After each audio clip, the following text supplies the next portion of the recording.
Assalamualaikum warahmatullahi wabarakatuh.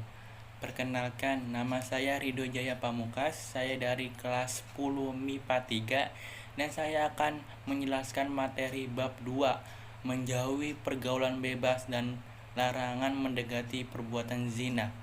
Latar belakang kita membahas materi ini yaitu membahas pergaulan bebas, terus adab berpakaian dalam Islam, terus bagaimana kita menghindari pergaulan bebas itu dan perbuatan zina tersebut. Pertama, tata cara berpakaian yang baik menurut Islam. Perintah berpakaian yang baik itu dalam surah Al-Isra ayat 32 yang berbunyi wala ta'dabuz zina innahu kafahisa wasa as-sabila, yang artinya dan janganlah kamu mendekati zina. Zina itu sesungguhnya suatu perbuatan keji dan suatu jalan yang buruk. Surah Al-Isra ayat 32. Dan adab berpakaian baik itu yang menurut Islam itu yang pertama, laki perempuan itu harus menutup aurat, terus tidak menampakkan tubuh, terus pakaiannya itu tidak boleh ketat, dan laki dan wanita itu berpakaiannya berbeda dan diutamakan untuk memanjakan pakaian. Batas aurat bagi laki-laki yaitu dimulai dari pusar sampai lutut. Bagian yang menjadi batasan aurat ini wajib ditutup.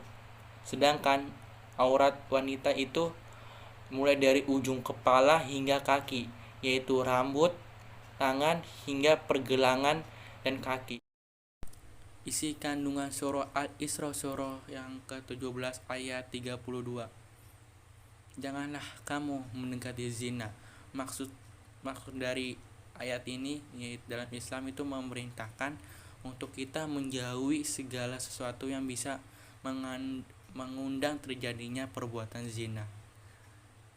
Kayak seperti memandang perempuan yang bukan mahramnya, terus berduaan dengan lawan jenis yang bukan mahramnya, terus berpakaian yang tidak menutup aurat, terus melihat film yang mengumbar aurat dan lain-lain. Terus yang kedua, menjauhi segala bentuk pergaulan bebas.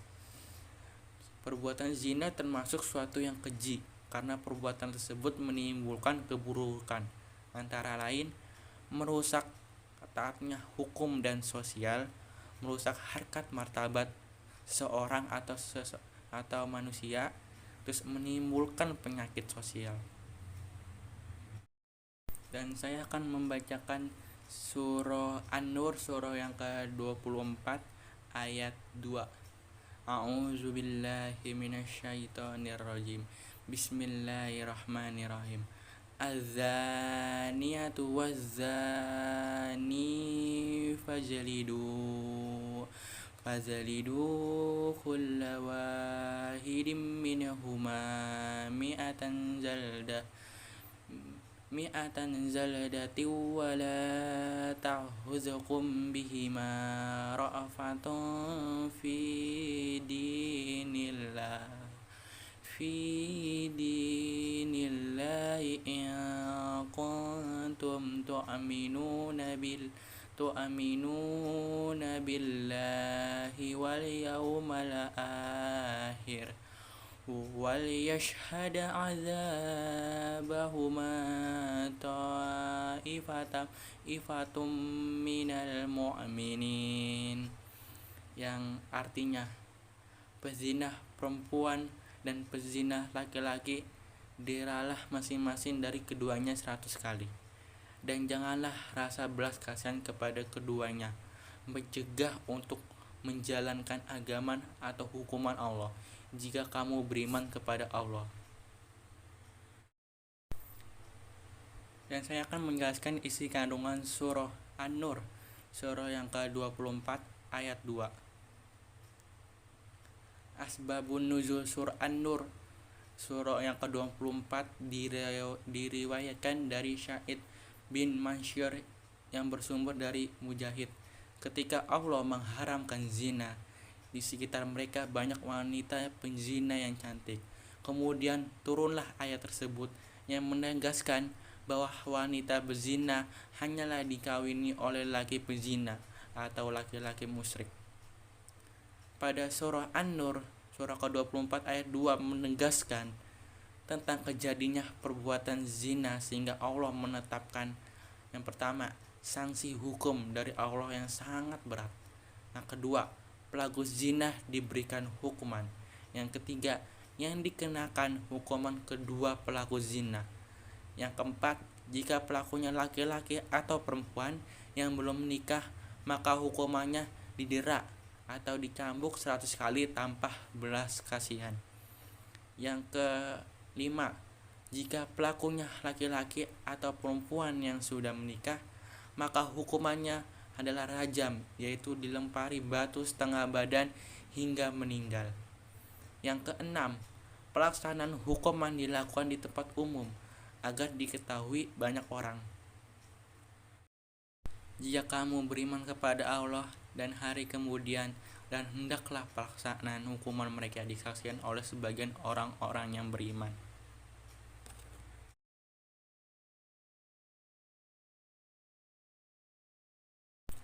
Dan saya akan menjelaskan apa itu sih tentang pergaulan bebas itu. Apa yang dimaksud dengan pergaulan bebas? Pergaulan bebas adalah pergaulan yang tidak menghidangkan norma agama dan norma yang berlaku di daerah setempat. Dan saya akan menjelaskan faktor pendorongnya atau faktor penyebab pergaulan bebas dan perbuatan zina tersebut. Yang A, faktor dari dalam atau internal. Yang pertama, lemahnya pemahaman iman dan Islam. Yang kedua, bisikan setan, pola pikir, rasa ingin tahu dan ingin mencoba. Yang ketiga, lemahnya pemahaman terhadap dampak pergaulan bebas. Seperti kita kayak kurang tahu sih apa sih dampak buruknya pergaulan bebas tersebut. Terus yang keempat, gaya hidupnya. Yang kelima, komunikasinya tidak berjalan baik. Terus yang B, faktor dari luar atau eksternal. Yang pertama, paham sekularisme dan liberalisme di kalangan masyarakat. Kedua, lemahnya kontrol orang tua atau kurang perhatiannya orang tua kepada anaknya. Makanya anak tersebut bebas melakukan pergaulan bebas karena kurang perhatian atau kurang pengawasan orang tua kepada anaknya. Yang ketiga, menaruhnya fungsi kontrol dari masyarakat. Yang keempat, pengaruhnya media massa. Media massa seperti kayak Facebook, Telegram, Twitter, WA, dan lain-lain. Yang keempat, minimnya sarana pengembangan dan aktivitas remaja. Seperti kayak kita kegiatan di masyarakat, di lingkungan masyarakat seperti gotong royong, kayak musyawarah atau kegiatan positif, kegiatan baik yang lainnya seperti kayak kegiatan kayak melakukan aktivitas di tempat ibadah, membersihkan tempat ibadah dan kegiatan yang lain-lain. Dampak negatif pergaulan bebas dan perbuatan yang mendekatkan perbuatan zina. Yang pertama, melemahnya ketahanan iman kita kepada Allah Subhanahu wa taala. Yang kedua, malasnya kita untuk melakukan ibadah seperti melakukan kegiatan ibadah sholat 5 waktu, puasa di bulan Ramadan dan kegiatan ibadah lain-lainnya. Yang ketiga, pergaulan lawan jenis yang permisif. Yang keempat, adanya pelanggaran dengan mengkonsumsi minuman keras. Yang keempat, terjangkitnya penyakit kelamin atau HIV atau AIDS dan penyakit lain-lainnya.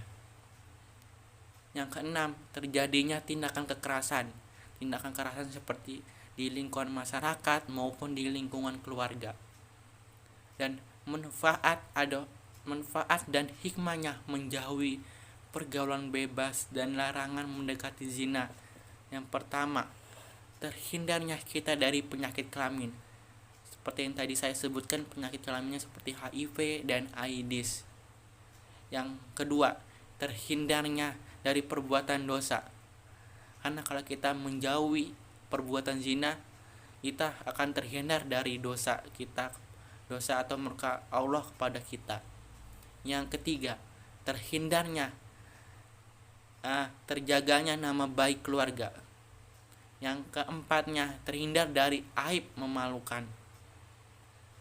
Yang kelima, jiwa dan raganya tetap bersih dan sehat.